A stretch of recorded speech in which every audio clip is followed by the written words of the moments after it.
प्यारे बच्चों, अक्टूबर 2024 को अर्धवार्षिक परीक्षा होगी। इसके लिए मैं आपके लिए गणित कक्षा 9 के 12 टॉप प्रश्नों पर वीडियो बना रहा हूं। वीडियो बड़ी मेहनत से और आकर्षक बनाई गई है। विभिन्न वर्षों में जो प्रश्न आए हैं उन प्रश्नों का चयन किया गया है। वीडियो पसंद आए तो मेरे चैनल VVM लाइन को अवश्य सब्सक्राइब कीजिएगा। धन्यवाद। तो वीडियो शुरू करते हैं। प्रश्न 1, रेखिक समीकरण में चर की उच्चतम घात होगी 1, 0, 2 या 3। सही आंसर है इसका 1। प्रश्न 2, कोटिपूरक कोण का योग होता है 90 अंश, 100 अंश, 180 अंश या 60 अंश। सही आंसर है इसका 90 अंश। अगला प्रश्न 3, परिमेय और अपरिमेय संख्याओं का संग्रह कहलाता है वास्तविक संख्याएं, प्राकृत संख्याएं, भाज्य संख्याएं या पूर्णांक संख्याएं। सही आंसर है वास्तविक संख्याएं। प्रश्न 4, वृत्त की सबसे बड़ी जीवा क्या कहलाती है? व्यास, त्रिज्या, महाजीवा, वृत्तखंड। आंसर है इसका व्यास। मूल बिंदु के निर्देशांक होते हैं 0, 0, 1, 1, 1, 0 या 0, 1। सही आंसर है इसका 0, 0। अगला प्रश्न 6, बिंदु 0, 4 स्थित होगा प्रथम चतुर्थांश में, अक्ष पर, y अक्ष पर या चतुर्थ चतुर्थांश में। आंसर है इसका y अक्ष पर। नंबर 1 है, बिंदु -4, -2 किस चतुर्थांश में स्थित है? आंसर होगा इसका बिंदु -4, -2 तृतीय चतुर्थांश में स्थित है। यहां x के निर्देशांक -4 है, अतः -4 यहां पर होगा। y के निर्देशांक -2 है, अतः -2 यहां पर होगा। और ये बिंदु इस तरह से हमें -4, -2 प्राप्त हो जाएगा, जो कि प्रथम, सेकंड, थर्ड और फोर्थ, थर्ड यानी तृतीय चतुर्थांश में आ रहा है। इस तरह से इसको हल करना है। क्वेश्चन नंबर 2, बहुपद 2x + 1 का शून्यांक होगा। ये बहुपद शून्यांक है। बहुपद यानी पॉलिनोमियल, तो पॉलिनोमियल ऑफ x = 0। तो यहां पर px बराबर लिख देना है 0, 2x + 1 बराबर 0। यहां पर 1 का पक्षांतर कर देंगे तो -1 हो जाएगा। दूसरी तरफ जाके x बराबर -1 और 2 का भी पक्षांतर कर देना है, x बराबर -1/2 आंसर आएगा।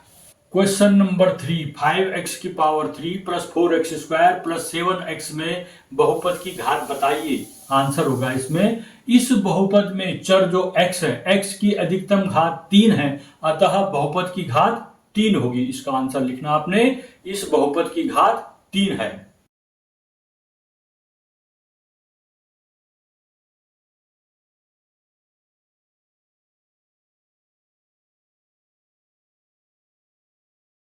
क्वेश्चन नंबर 4, आकृति में x व y के मान ज्ञात कीजिए। यहां पर ये आकृति बनानी है आपने, AOB एक रेखा और COD दूसरी रेखा खींचनी है। इस तरह से यहां पर x अंश लिखना है, y अंश लिखना है, 55 अंश लिखना है और एक अज्ञात है। तो हमें x, y के मान यहां पर ज्ञात करने हैं। तो यहां पर इसको देखने से पता चल रहा है, यहां कोण DOB और कोण AOC शीर्षाभिमुख कोण है।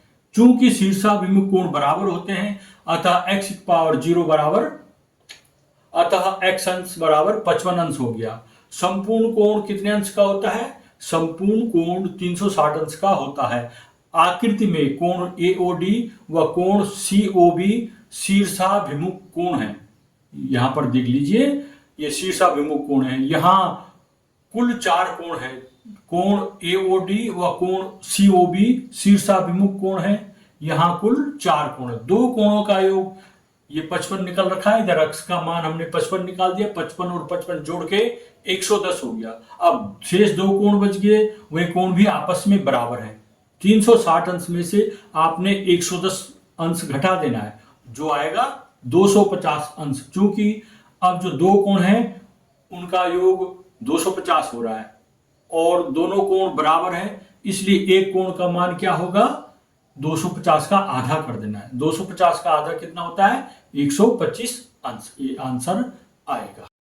दी गई आकृति में यदि x प्लस वाई बराबर w प्लस जेड है तो सिद्ध कीजिए कि AOB एक रेखा है। यहां पर एक फिगर दे रखी है, A, O और B एक रेखा इधर ही खींच रखी है, O इसका सेंटर है, X, Y, Z और W इसमें ये कोण दे रखे हैं। आइए इसको हल करते हैं। हल ज्ञात है x प्लस वाई बराबर W प्लस जेड। सिद्ध करना है AOB एक सरल रेखा है। ये हमें सिद्ध करना है। हम जानते हैं कि एक बिंदु के चारों ओर के कोणों का योग 360 अंश होता है। कोण BOC प्लस कोण COA प्लस कोण BOD प्लस कोण AOD, इन चारों कोणों का योग बराबर होगा 360 अंश के। ये कोण है x plus Y plus W plus Z बराबर हो गया 360 अंश। लेकिन x प्लस वाई बराबर दे रखा है W प्लस जेड, अतः x प्लस वाई बराबर W प्लस जेड बराबर 360 अंश है जो ऊपर, उसका आधा हो जाएगा। क्यों होगा आधा? क्योंकि x plus Y plus W plus Z बराबर 360 अंश है और x प्लस वाई बराबर है W प्लस जेड। ठीक है, तो जो आधा होगा x प्लस वाई या W प्लस जेड, वो किसके बराबर होगा? 360 अंश का आधा होगा। 360 अंश का आधा अर्थात 180 अंश होगा। इसलिए कोण BOC तथा कोण COA, कोण BOD तथा कोण AOD रेखिक युग्म बनाते हैं। OA और OB दो विपरीत किरणें हैं, इसलिए AOB एक सीधी रेखा है। इसलिए AOB एक सीधी रेखा है। 64 के आपने अभाज्य गुणनखंड करने, 2 3 6, 2 दूना 4, फिर 2 का भाग 2, 2 एकम 2, 2 छक्का 12, फिर 2 8 16, 2 चक्कू 8, 2 दूना 4, 2 एकम 2। 64 के अभाज्य गुणनखंड हो गए।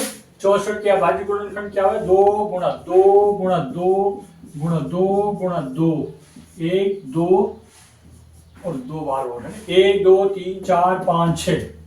तो 64 को हम लिखेंगे 2 की पावर 6 और ये है गुणा 1/2।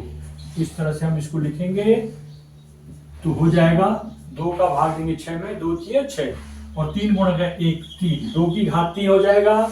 फिर 2 की घात 3 का विस्तार कर देंगे, 2 गुणा 2 गुणा 2। 2 कितनी बार लिखा गया है? इसका मतलब होता है 2 3 बार लिखना। आपने 3 बार लिख दिया।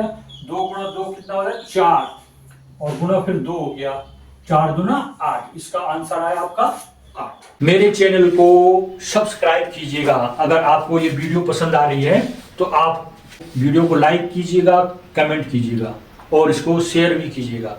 अगर आप इस चैनल में नए हैं तो मेरे चैनल को सब्सक्राइब भी कीजिएगा। धन्यवाद।